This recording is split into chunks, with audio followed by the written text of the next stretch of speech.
Civil services के इम्तिहानात में ख़ासकर Jammu Kashmir public service commission जो जिस कॉम्बाइंड कॉम्पिटिटिव एग्जामिनेशन को कराने जा रही है, वन टाइम रिलैक्सेशन की बात लेफ्टिनेंट गवर्नर मनोज सिन्हा ने अपनी प्रेस कॉन्फ्रेंस में ज़रूर की, लेकिन उन्होंने कैटेगोरिकली ये नहीं कहा कि इसी बार दी गई है, अगली बार नहीं दी जाएगी। कहा उन्होंने किस बात, वन टाइम रिलैक्सेशन जो दी गई है क्या वो काफ़ी है या वन टाइम रिलैक्सेशन नाकाफ़ी है।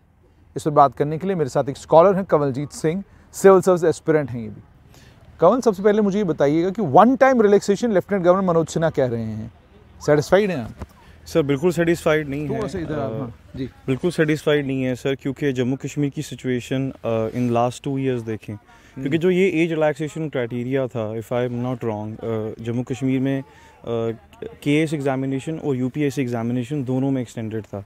ये एज रिलैक्सेशन यहाँ क्यों दी जाती थी, इसको एक परमानेंट क्राइटेरिया क्यों नहीं किया, ये भी अपने आप में बहुत बड़ा सवाल है। क्योंकि आप थ्रू आउट इंडिया अगर स्टेट पीएससीज उठाएं तो वहाँ तो कोई डिस्टर्ब्ड एरिया कुछ है नहीं ना, अफस्पा या कुछ इस तरह के सिचुएशनल पैरामीटर्स नहीं है, जैसे यहाँ एलओसी है, बॉर्डर एरियाज़ हैं। फिर भी वहाँ स्टेट सिविल सर्विसेज का एज क्राइटेरिया 37 है। जिस स्टेट से मनोज सिन्हा सर आते हैं वहाँ का भी स्टेट सिविल सर्विसेज का जो क्राइटेरिया है वो 37 है। तो जम्मू कश्मीर में उसको एक स्पेशल केस मानकर आप वो सारे बेनिफिट्स अगर आप विदड्रॉ कर लेंगे जो जम्मू कश्मीर में युवा को मेन स्ट्रीम के साथ जोड़ने के लिए दिए गए थे, वो अपॉर्चुनिटीज़ इसलिए दी गई थी क्योंकि यहाँ पर प्राइवेट सेक्टर या इकोनॉमिक एक्टिविटीज़ इतनी ज़्यादा नहीं हैं। तो ये वन टाइम रिलैक्सेशन कैटेगोरिकली लिख देना, ये एक सबसे बड़ा शॉकिंग है जम्मू कश्मीर के यूथ के लिए, जो शायद पिछले कई सालों से सिविल सर्विसेज के लिए तैयारी कर रहे थे, या because of the situation in Jammu and Kashmir, political situation कह लो, या post the abrogation of article 370, या उससे पहले एक 90s का इंसर्जेंसी का दौर था, यहाँ पर फोर्स्ड माइग्रेशन हुई लोग बच्चों की, डिस्टर्ब्ड पॉपुलेशन रही है, बॉर्डर एरियाज़ यहाँ चले जाएँ, तो ये एज रिलैक्सेशन यहाँ जम्मू कश्मीर के बच्चों को एक्सटेंडेड थी। मेरा सबसे बड़ा सवाल ये है कि आप यूपीएससी पैटर्न अडॉप्ट कर रहे हैं, अच्छी बात है, पैरिटी आएगी ऑप्शनल्स में, लेकिन यूपीएससी एक कैलेंडर फॉलो करती है और पिछले 10-12 सालों से या पिछले सिचुएशन जैसी मर्जी रही हो इंडिया में, यूपीएससी ने continuously annually IAS IPS examinations India में कराए हैं और वो प्री इन्फॉर्म करती है कैंडिडेट को कि कब एप्लीकेशन फॉर्म निकलेंगे, कब प्रीलिमिनरी एग्जामिनेशन होंगे या कब मेंस एग्जामिनेशन होंगे। आप जम्मू कश्मीर अगर पब्लिक सर्विस कमीशन की बात करें तो पिछले 8 सालों में सिर्फ 3 केएस के इम्तिहान हुए हैं। कंवल, यहाँ रोककर आपसे समझना चाहूँगा कि यूपीएससी के साथ पैरिटी क्यों? हम इस समय आर्टिकल 370 के डाइल्यूशन के बाद हम इस समय भारत की दूसरी किसी भी यूनियन टेरिटरी की तरह एक यूनियन टेरिटरी हैं। जब किसी भी स्टेट में पब्लिक सर्विस कमीशन में यूपीएससी का पैटर्न फॉलो नहीं किया जा रहा, तो आप अगर जम्मू कश्मीर को स्पेशल केस अब नहीं मानते तो स्पेशल केस की तरह ट्रीट करने की ज़रूरत क्या है? Sir it's not about special case, बात यह है कि जम्मू कश्मीर अगर civil services state civil services exams की बात करें तो उसमें जो शिफ्ट यूपीएससी पैटर्न में किया गया है वो रिसेंटली किया गया है। अगर पंजाब सिविल सर्विसेज की बात करें या यूपी सिविल सर्विसेज की बात करें या Rajasthan for example civil services की बात करें, वहाँ भी जो शिफ्ट था यूपीएससी पैटर्न पे वो बड़ा लेट आया है। एज क्राइटेरिया में तो नहीं किसी ने भी शिफ्ट नहीं किया क्योंकि एज, मैं वही पूछ रहा हूँ कि जब एज क्राइटेरिया की बात आती है और आप हमें भारत की किसी भी दूसरी प्रदेश या यूनियन टेरिटरी की तरह देख रहे हैं, तो फिर आप स्पेशल केस बना के हमें यूपीएससी के बराबर करना चाहते हैं। एक ऐसी यूनियन टेरिटरी को जिस यूनियन टेरिटरी के पास 4G नहीं है, जिस यूनियन टेरिटरी के पास एक्सेस टू बुक्स इतना ज़्यादा नहीं है जितना एक्सेस आपको दिल्ली में बैठ के, बेंगलोर में बैठ के, पंजाब में बैठ के या हमारे देश की किसी दूसरी स्टेट या यूनियन टेरिटरी में बैठ के मिल सकता है। तो आप एक तरफ से कहते हैं जी आप नॉर्मल स्टेट हैं जी, दूसरी कोई जैसी यूनियन टेरिटरी वैसी हैं, और इधर से आप हमें क्या कहते हैं स्पेशल केस करके यूपीएससी के बराबर कर रहे हैं। सर जब यूपीएससी एज रिलैक्सेशन उन्होंने लास्ट ईयर स्क्रैप किया तो जो आर्गुमेंट दिया गया सेंटर की तरफ से वो ये दिया गया कि अब जम्मू कश्मीर में सिचुएशन नॉर्मल है, तो अब यहाँ पर एज रिलैक्सेशन की ज़रूरत नहीं है, यहाँ पर 1 नेशन 1 कॉन्स्टिट्यूशन, एक विधान एक प्रधान की बात चलेगी, राइट। लेकिन जब आपने केएस एग्जामिनेशंस में वो एज रिलैक्सेशन खत्म कर दी जो स्टेट सिविल सर्विसेज यहाँ होते थे, क्योंकि जब आर्टिकल 370 आपने एब्रोगेट भी किया तो आपने पीएससी को रीइंस्टेट किया, आपने पीएससी खत्म नहीं की, बट आप क्राइटेरिया क्यों चेंज कर रहे हैं? यहाँ यूपीएससी में आप बात करते हैं at par with other states, लेकिन केस में आप बोल स्पेशल केस मान लेते हैं जम्मू कश्मीर को, वहाँ at par with other states क्यों नहीं है? हम जब मेमोरेंडम लेके दिल्ली गए, हमें बोला गया कि जो एज रिलैक्सेशन है जम्मू कश्मीर को नहीं दी जा सकती क्योंकि यहाँ सिचुएशन नॉर्मल नहीं है। आपने 4G लेकिन सस्पेंड किया ऑन द सेम प्रिटेक्स्ट कि यहाँ नेशनल सिक्योरिटी का मामला है, यहाँ सिचुएशन हालात ठीक नहीं है। सर जब यूपीएससी ने भी सीसैट पैटर्न अडॉप्ट किया था, और वो देखने वाली बात है कि उन्होंने 10 साल लगाए थे यूपीएससी पैटर्न को अडॉप्ट करने में, उनको भी ये लगा कि अगर हम ग्रेडेड और फेज्ड मैनर में कोई पैटर्न चेंज करेंगे तो कैंडिडेट्स अपने आप को उस चीज़ से अडॉप्ट कर पाएंगे। और पहले आप यूपीएससी की तरह इम्तिहान करा कर तो देखें। आप पिछले 10-10 सालों में 4 या 5 बार केस इम्तिहान करवा रहे हैं जो 6-7 साल बच्चों के बर्बाद हुए हैं। Who is going to compensate for that? अच्छा कमल, एक और चीज़ आपसे समझना चाहूँगा यहाँ पर कि आपने जैसे कहा कि डीओपीटी ने जो सिविल सर्विसेज के में हमें एज रिलैक्सेशन मिलता था 80 to 89 बॉर्न को जो मिलता था। आज हालांकि डिबेट बहुत पुरानी होगी, पर आपसे ये समझना चाहूँगा 2005 में आखिरी टेररिस्ट आपने जम्मू संभाग में किल किया, और उसके बाद भी आज भी कहीं कहीं छुटपुट घटनाएं होती रहती हैं।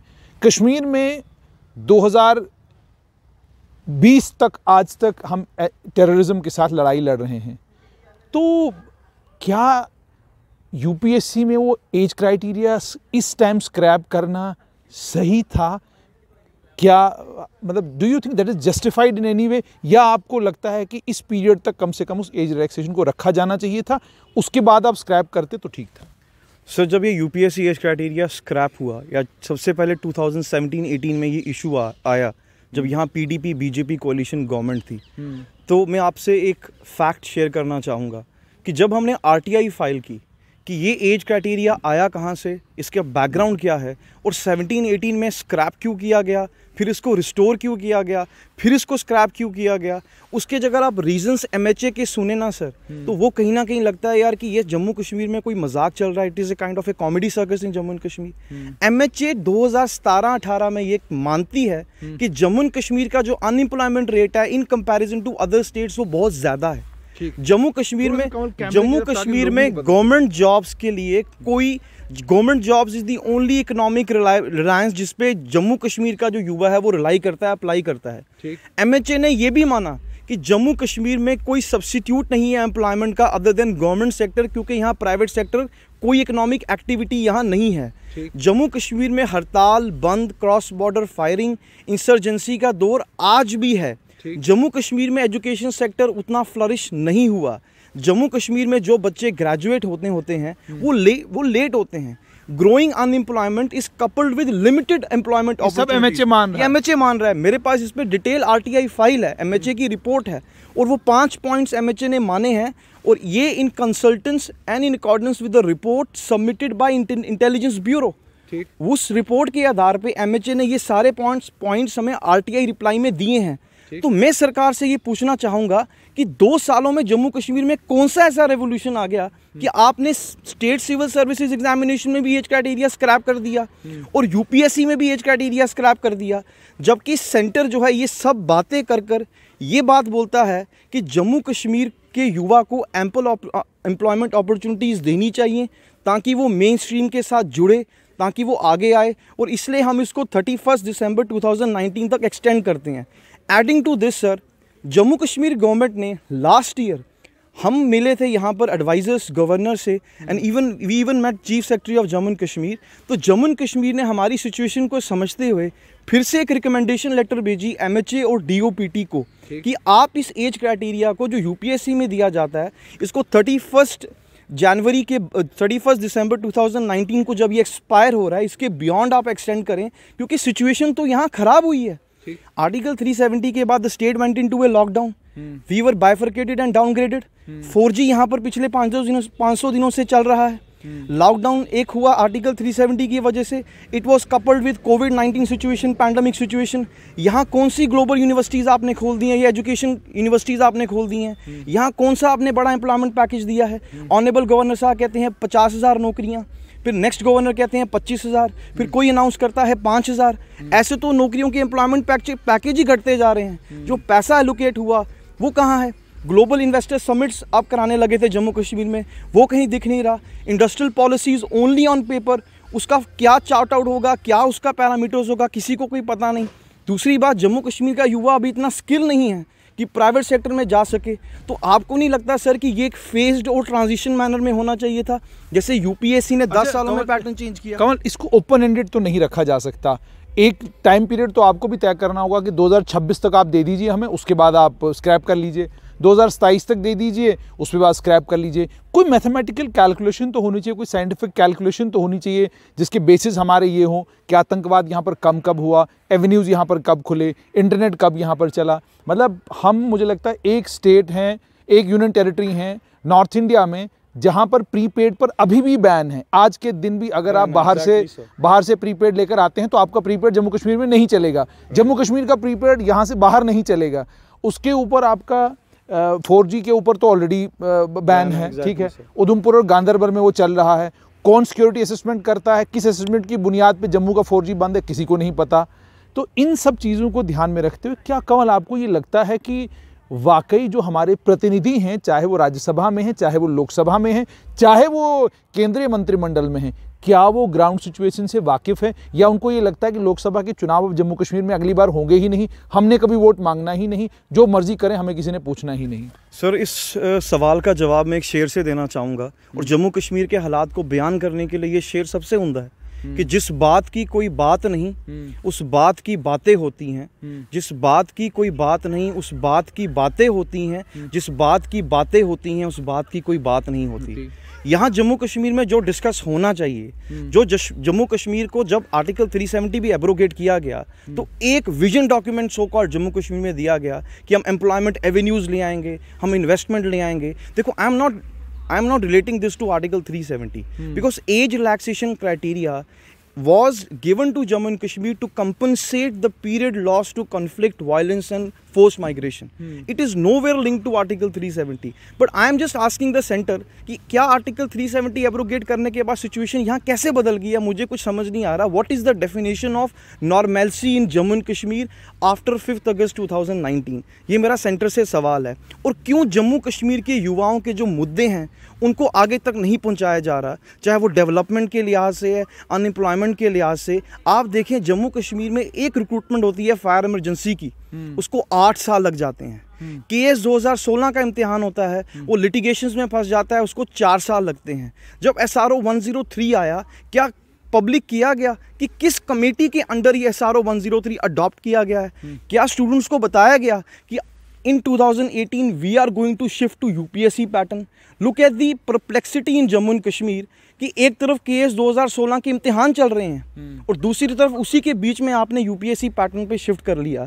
उस पे हमने चैलेंज किया, हाई कोर्ट में भी फाइल्ड ए पिटीशन कि जिस तरह UPSC ने 10 साल लगाए इसको करने में, तो आपने ऐसा क्यों नहीं किया? We met DOBT minister also, we met central ministers also. Sir, Jammu Kashmir की सिचुएशन क्या है? पहले application, sir I one point, पहले एप्लीकेशन फॉर्म आते हैं, उसमें कुछ एंटी यूथ प्रोविजन होता है, बच्चे बाहर आते हैं एप्लीकेशंस मेमोरेंडम्स लेके इन मिनिस्टर्स के दरवाजे खटखटाते हैं, यहाँ से कुछ नहीं मिलता, अल्टीमेटली हमें हाई कोर्ट या सुप्रीम कोर्ट जाके पटिशन फाइल करनी पड़ती है. वही हुआ.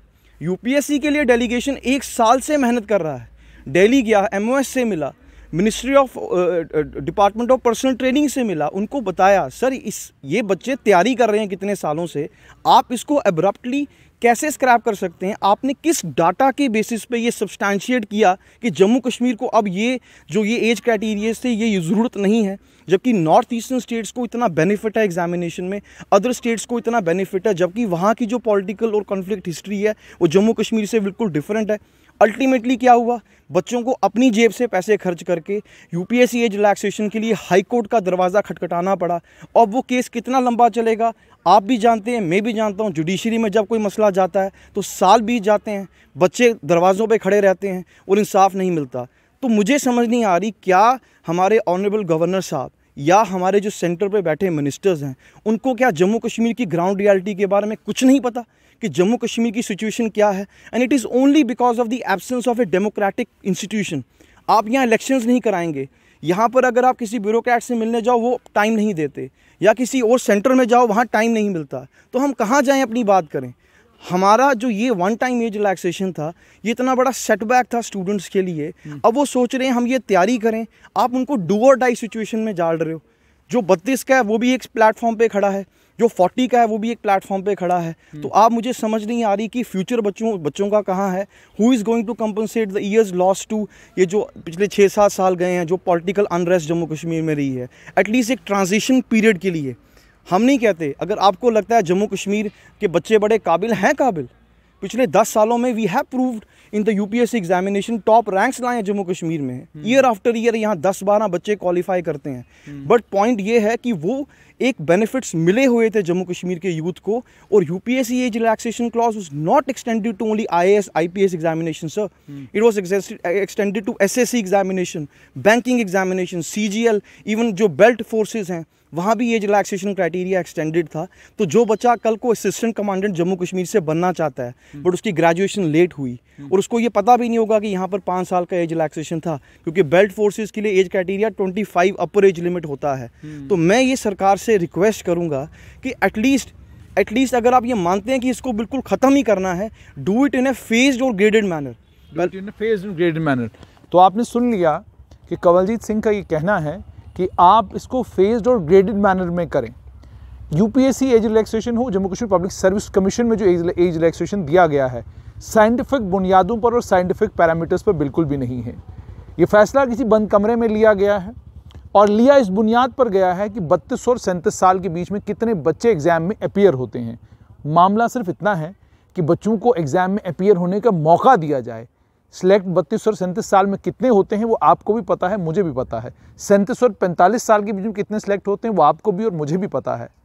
अगर आप मौका देंगे, कम से कम बच्चों को ये कहने का मौका नहीं मिलेगा कि हम तैयारी कर रहे थे या तैयारी कर चुके थे या हम लोग तैयार थे और हमें मौका नहीं मिला। और जो हालात जम्मू कश्मीर के हैं वो हालात ये डिमांड करते हैं कि जो डिमेरिट्स हैं या जो डिस्क्वालिफिकेशंस है, मिसाल के तौर पे आपका 4G नहीं चल रहा या जो कंवल ने बाकी बातें कहीं, इन तमाम डिस्क्वालिफिकेशंस को ध्यान में रखते हुए जम्मू कश्मीर के बच्चों को यूपीएससी में भी और Jammu Kashmir public service commission के भी तमाम इम्तिहानात में वो एज रिलैक्सेशन मिलना चाहिए जो एज रिलैक्सेशन सालों से उनको मिलता आ रहा था।